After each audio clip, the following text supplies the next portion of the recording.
이 하나님 말씀 요한복음 11장 38절에서 44절까지 읽습니다.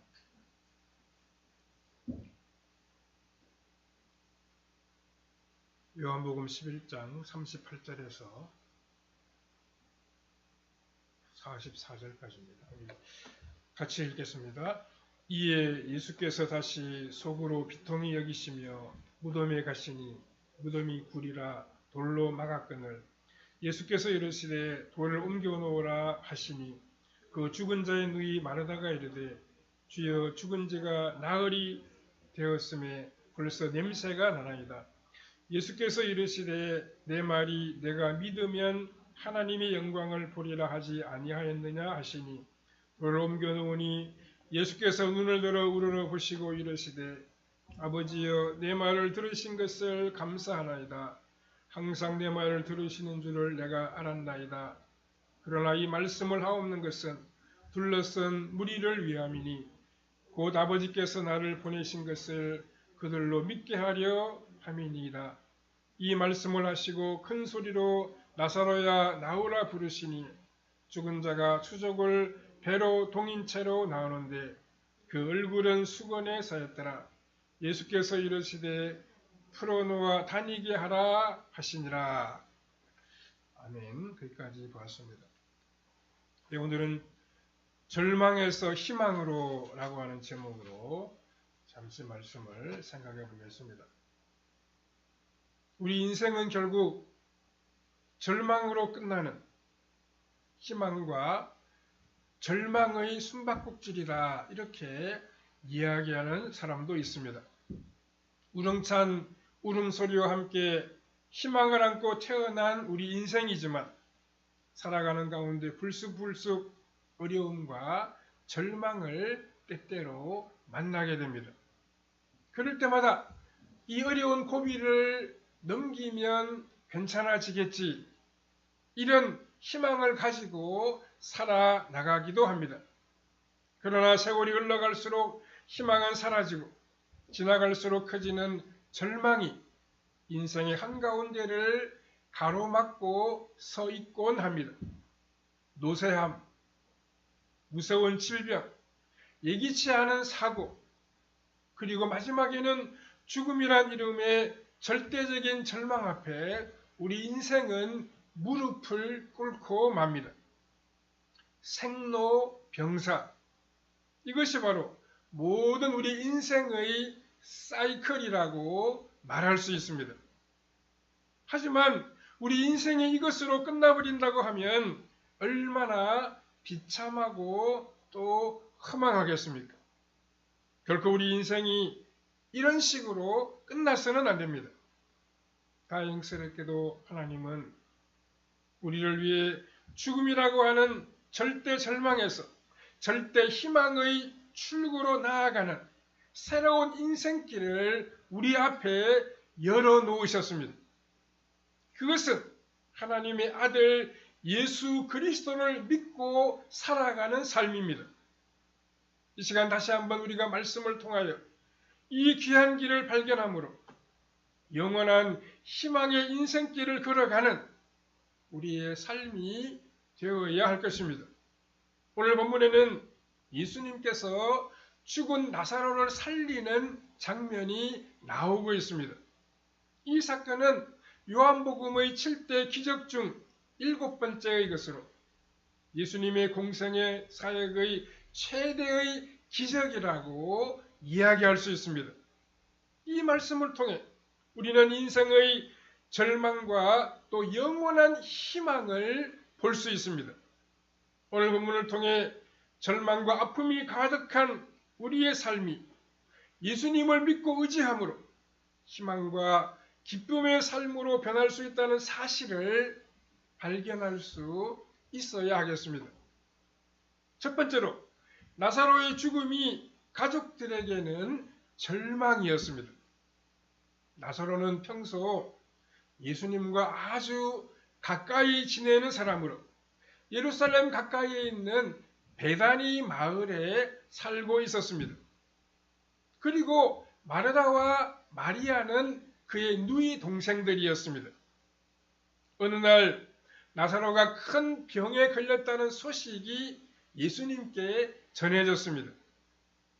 절망이었지만 그래도 아직은 다시 살 수 있다는 희망이 있었습니다. 그런데 예수님께서 이 베다니 마을로 오시는 도중에 그만 나사로가 죽고 말았습니다. 누이들을 비롯하여 친지 및 마을 사람들은 한결같이 이제 모든 것이 다 끝났다고 생각했습니다. 절대 절망으로 결론을 내리고 말았습니다. 예수님이 나사로의 집에 도착했을 때 그 집안의 분위기를 한번 보십시오. 완전한 절망의 모습이었습니다. 이제 사람들이 할 수 있는 일이라고는 그저 장례식이나 잘 치러주고 유족들을 위로하고 조문하는 일뿐이었습니다. 요한복음 11장 19절에 보면 많은 유대인이 마르다와 마리아에게 그 오라비의 일로 위문하러 왔더니 라고 했습니다. 요한복음 11장 33절에 보면 예수께서 그가 우는 것과 또 함께 온 유대인들이 우는 것을 보시고 심령에 비통히 여기시고 불쌍히 여기사 라고 했습니다. 그들은 나사로가 죽은 다음에 도착한 이 예수님이 너무나도 야속할 뿐이었습니다. 또 마리아와 마르다의 반응을 한번 보십시오. 11장 21절에 보면 마르다가 예수께 여짜오되 주께서 여기 계셨더라면 내 오라비가 죽지 아니하였겠나이다. 이렇게 말하고 있습니다. 또 요한복음 11장 32절에 보면 마르다가 예수 계신 곳에 가서 배웁고 그 발 아래 엎드리어 이르되 주께서 여기 계셨더라면 내 오라비가 죽지 아니하였겠나이다 하더라 라고 기록하고 있습니다. 그리고 모여든 조문객들은 어떤 반응을 보였습니까? 11장 37절에 보면 그중 어떤 일은 말하되 맹인의 눈을 뜨게 한 이 사람이 그 사람은 죽지 않게 할 수 없었더냐 하더라 라고 했습니다. 성도 여러분, 이처럼 죽음은 사람들에게서 희망을 빼앗아가 버립니다. 모든 것을 다 죽음은 박탈해버리고 맙니다. 사랑하는 사람도, 소유도, 권세도, 명예도 죽음은 다 빼앗아가 버립니다. 울어도 땅을 쳐도 화를 내어도 이제 아무런 소용이 없습니다. 어떤 면에서는 많은 소유와 권세를 가졌던 사람일수록 더 억울하고 비참할는지 모르겠습니다. 그러나 과거나 지금이나 돈이 많고 또 높은 사람일수록 죽음의 문제를 해결하려고 부단하게 애를 씁니다. 그러나 모두 하나같이 다 실패하고 맙니다. 결론은 절대 절망뿐이었습니다. 우리가 아는 진시 황제는 불로초를 구하기 위하여 많은 곳에 신하들을 보냈습니다. 오래 살기 위해 그는 엄청난 노력을 다했습니다. 하지만 이 진시 황제는 50도 넘기지 못하고 49세를 일기로 죽고 말았습니다.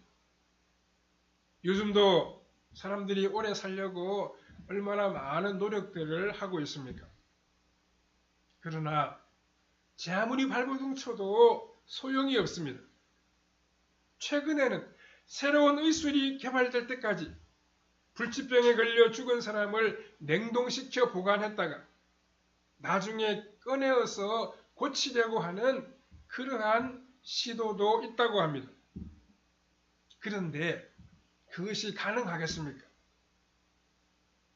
혹시 가능하다고 하더라도 그런 것들은 절망을 잠시 유보하는 것이 될 뿐 온전한 해결책이 되지 못합니다. 그냥 생명을 잠시 연장하는 것밖에 되지 못합니다.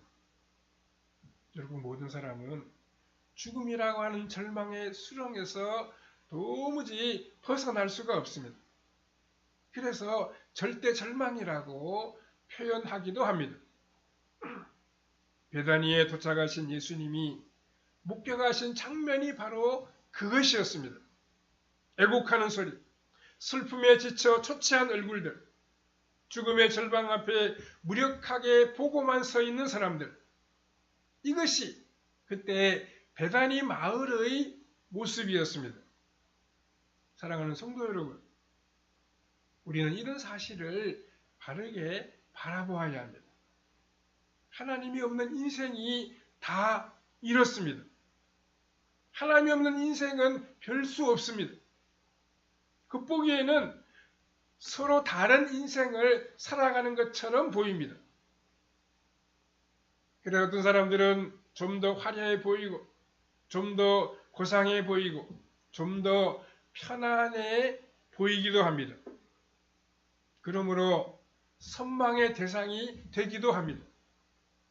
그러나 사실 모두가 다 절망의 인생 막장을 향한 걸음을 한 걸음 한 걸음 나아가고 있을 뿐입니다. 비행기의 객석을 보면 우리 인생의 축소판 같습니다. 퍼스트 클래스, 비즈니스 클래스, 이코노미 클래스로 나누어 있어 순서도 다르고 주는 음식도 다르고 서비스도 각각 다릅니다. 그러나 우리가 꼭 기억해야 될 것은 그곳에 탄 모든 사람들이 같은 행선지를 향해 가고 있다는 사실입니다. 그러므로 정말 중요한 것은 인생 여객기의 행선지입니다. 절대 절망으로 가는 비행기라고 하면 우리가 과감하게 거기서 내려야 합니다. 퍼스트 클래스면 뭐합니까? 그럼에도 불구하고 우리 인생들은 그저 좋은 칸에만 타면 되는 줄 알고 우쭐대기도 합니다. 예수님은 이러한 어리석은 인생들을 향하여 어떤 반응을 보이고 계십니다. 나사로의 집에서 벌어지는 이 절망의 모습을 바라보시면서 예수님은 눈물을 흘리시며 비통히 여기셨다고 오늘 본문이 기록하고 있습니다. 11장 33절에 보면 예수께서 그가 우는 것과 또 함께 온 유대인들이 우는 것을 보시고 심령에 비통히 여기시고 불쌍히 여기사라고 했습니다. 11장 35절에서는 예수께서 눈물을 흘리시더라 라고 했습니다. 11장 38절에 보면 이에 예수께서 다시 속으로 비통히 여기시며 무덤에 가시니 라고 했습니다. 여기에는 이런 예수님의 모습에는 두 가지의 뜻이 있습니다. 하나는 예수님께서 그들과 공감하셨다는 것입니다. 예수님은 하나님의 아들이시지만 우리와 같은 인간성을 가지고 계신 분으로 우리의 고통과 슬픔에 공감하시는 분입니다. 우리와 아픔을 함께 하시는 분입니다. 우리의 삶을 나누고 살아가는 우리와 공감하는 분이십니다. 죽음이라고 하는 이 절대적인 절망 앞에 당하고 있는 인생들이 한없이 가엾고 불쌍하게 여겨지신 것입니다. 그래서 예수님은 눈물을 흘리셨다고 본문이 기록하고 있습니다. 또 한 가지는 분노입니다. 예수님은 하나님의 아들로서 죽은 자도 살리시는 그런 권능을 가지고 계신 분입니다. 요한복음 11장 25절에 보면 예수께서 이르시되 나는 부활이요 생명이니 나를 믿는 자는 죽어도 살겠고 라고 말씀하고 있습니다. 원문 성경에 보면 이 부활과 생명이라고 하는 단어 앞에 각각 정관사가 붙어 있습니다. 이것은 생명의 원천 자체라고 하는 그런 뜻입니다. 그러므로 아무리 죽은 사람이라고 할지라도 예수님이 명하시면 다시 살아나는데 이 사실을 모르고 절망하는 인간의 무지함과 불신앙에 예수님이 분노하셨습니다. 그리고 죽음을 가져온 죄와 사탄의 세력에 대해서도 예수님은 분노하셨습니다. 예수님은 공감과 분노의 모습으로 나사로의 무덤으로 뚜벅뚜벅 걸어가셨습니다. 바로 거기서 인간이 해결할 수 없는 절대적인 절망이 영원한 희망으로 변화되는 놀라운 역사가 일어나게 됩니다. 두 번째로 예수님은 나사로를 살리심으로 큰 희망을 주셨습니다. 본문 39절에 보면 예수님은 나사로의 무덤으로 가셔서 돌을 옮겨 놓으라고 말씀하셨습니다. 이 말씀은 절망 중에 있는 사람들에게는 오히려 황당하게 들렸습니다. 그래서 말하다가 예수님께 뭐라고 얘기했습니까? 죽은 지 나흘이나 되어서 이제 사람이 썩는 냄새가 나고 있습니다. 이렇게 이야기했습니다. 그러나 예수님은 당당하게 명령하셨고 결국은 사람들이 무덤을 가로막고 있는 그 큰 돌을 옮겨 놓았습니다. 그 사람들이 보는 앞에서 예수님은 기도하신 후에 나사로를 향하여 나사로야 나오라 이렇게 외쳤습니다. 짧은 말씀이었지만 위험찬 능력이 있는 말씀이기에 죽은 나사로가 살아나 몸에 배를 동인 채 걸어 나왔습니다. 참으로 놀라운 기적이었습니다. 예수님은 많은 사람들이 보는 앞에서 이 일을 행하심으로 중요한 사실을 오늘 우리에게 교훈하고 있습니다. 하나는 예수님이 바로 생명의 주인이라고 하는 사실입니다. 요한복음 11장 25절, 요한복음 14장 6절에 보면 예수님 자신이 생명이라고 말씀하고 있습니다. 예수님은 우리 인생의 생사화복을 주장하는 분이십니다. 우리 인생을 창조하신 분이십니다.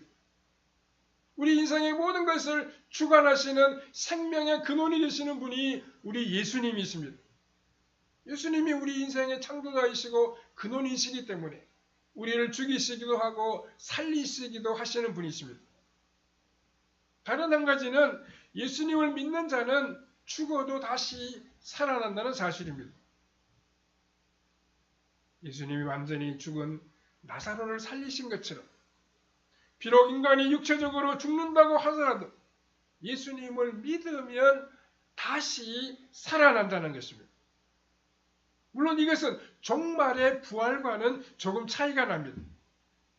엄격하게 말하면 나사로가 살아난 것은 영원히 산 것이 아니고 회생입니다.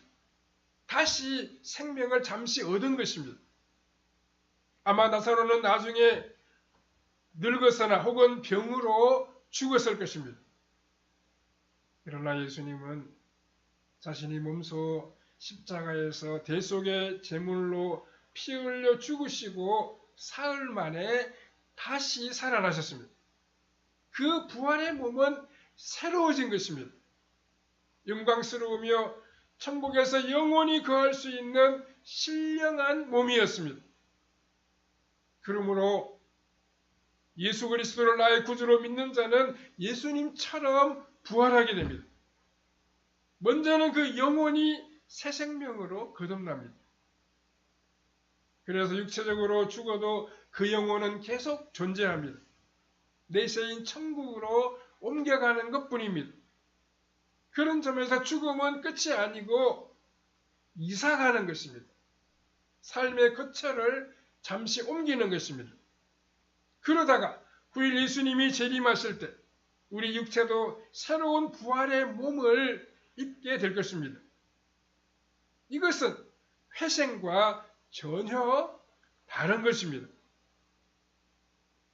만일 죽은 모습 그대로 다시 살아난다면 반갑지 않은 분들도 많이 있을 것입니다. 육체에 장애가 있거나 몸이 늙고 불편한 분들이 아마 그럴 것입니다. 그렇다고 하면 가장 젊고 싱싱할 때 죽어야 되지 않겠습니까? 그러나 그렇지가 않습니다. 인격의 일관성은 있지만 우리 육체의 몸은 변화된 모습으로 우리가 부활하게 됩니다. 고린도전서 15장 42절에서 44절에 보면 죽은 자의 부활도 그와 같으니 썩을 것으로 심고 썩지 아니할 것으로 다시 살아나며 욕된 것으로 심고 영광스러운 것으로 다시 살아나며 약한 것으로 심고 강한 것으로 다시 살아나며 육의 몸으로 심고 신령한 몸으로 다시 살아나니 육의 몸이 있은즉 또 영의 몸도 있느니라 라고 했습니다. 이 모든 것에 대한 보증이 바로 우리 예수님의 부활입니다. 그래서 고린도전서 15장 20절에 보면 그러나 이제 그리스도께서 죽은 자 가운데서 다시 살아나사 잠자는 자들의 첫 열매가 되셨도다 라고 했습니다. 인간에게 있어서 가장 큰 절망, 모든 희망을 빼앗아가는 절망은 바로 죽음입니다. 그러나 예수 그리스도의 부활의 능력으로 이 모든 것이 다 격파되었고 믿는 자들에게는 죽은 후에 천국 영생과 부활의 복이 주어졌습니다. 놀랍고 아름다운 희망입니다. 따라서 그리스도인은 죽음의 상황 가운데에서도 소망이 있습니다. 천국에 대한 희망을 가지게 됩니다.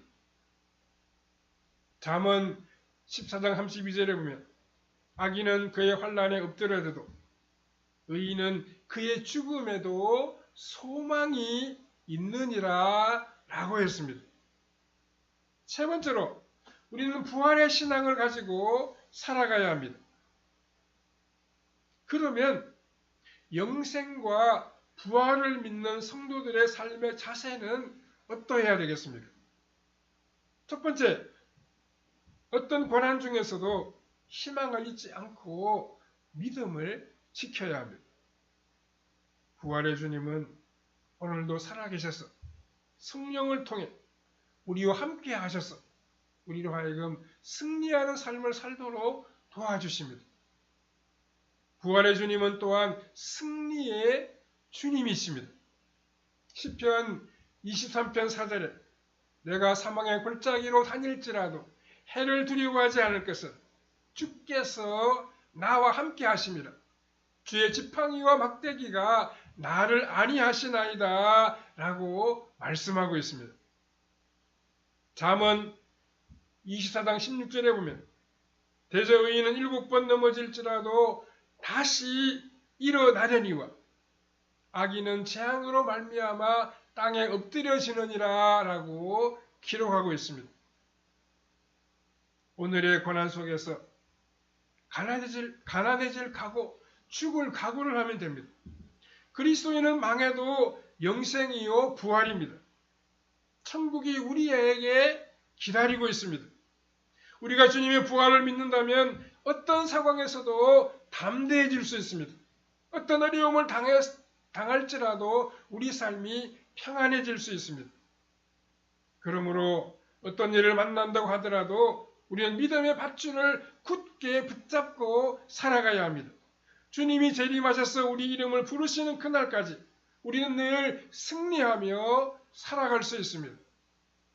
두 번째로 세상의 유혹을 이기고 우리가 거룩한 삶을 살아야 합니다.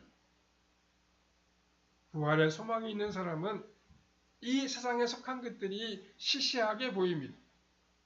이 세상에서 우리가 한눈 팔지 말고 우리의 몸과 마음을 거룩하게 지키며 주님의 나라를 바라보고 우리가 소망 가운데 살아가야 합니다. 세 번째로 주님을 위해 주의 복음을 위해 우리가 수고하며 헌신해야 합니다. 영원히 남는 것은 주님을 위한 수고와 헌신뿐입니다. 고린도전서 15장 58절에 그러므로 내 사랑하는 형제들아 견실하며 흔들리지 말고 항상 주의 일에 더욱 힘쓰는 자들이 되라. 이는 너희 수고가 주 안에서 헛되지 않음이라. 이렇게 우리에게 말씀하고 있습니다. 우리의 건강, 젊음, 물질, 재능이 다 사라진다고 할지라도 주님을 위해 헌신하면 우리가 영원히 남기는 사람이 되는 것입니다. 우리 수고가 주님께 인정받게 되고 주님으로부터 칭찬과 상급을 받게 될 것입니다. 부활과 생명의 주님을 모시고 살아감으로 절망도 이기고 생명력이 있고 희망이 가득한 복된 삶을 우리 모두가 펼쳐 가야 할 것입니다. 부활의 주님을 모시고 담대하게 세상을 이기며 주의 나라를 위해 헌신하는 우리의 발걸음이 되어야 할 것입니다. 주님 안에서 부활과 천국의 소망을 가지고 살아감으로 아름답고도 복스러운 믿음의 삶을 펼쳐가는 성도님들의 삶이 다 되시기를 바랍니다. 기도하겠습니다. 자비로우신 하나님 감사합니다. 우리 위의 땅에 예수님을 보내주시고 예수님이 부활하심으로 우리 삶의 부활의 첫 열매가 되시니 참으로 감사합니다. 우리가 이 부활의 주님을 모시고 모든 일을 믿음으로 이루어가게 하여 주시옵소서. 어떤 상황 가운데서도 희망을 잃지 않고 믿음을 지키게 하여 주시옵소서. 세상을 이기고 거룩한 삶을 이어가는 우리의 발걸음이 되게 하여 주시옵소서. 주님을 위해 수고하고 헌신하며 살아감으로 하나님 나라의 면류관과 칭찬을 쌓아가는 우리의 발걸음이 다 되게 해주시기를 원하옵고 예수님의 거룩하신 이름으로 기도하옵나이다. 아멘.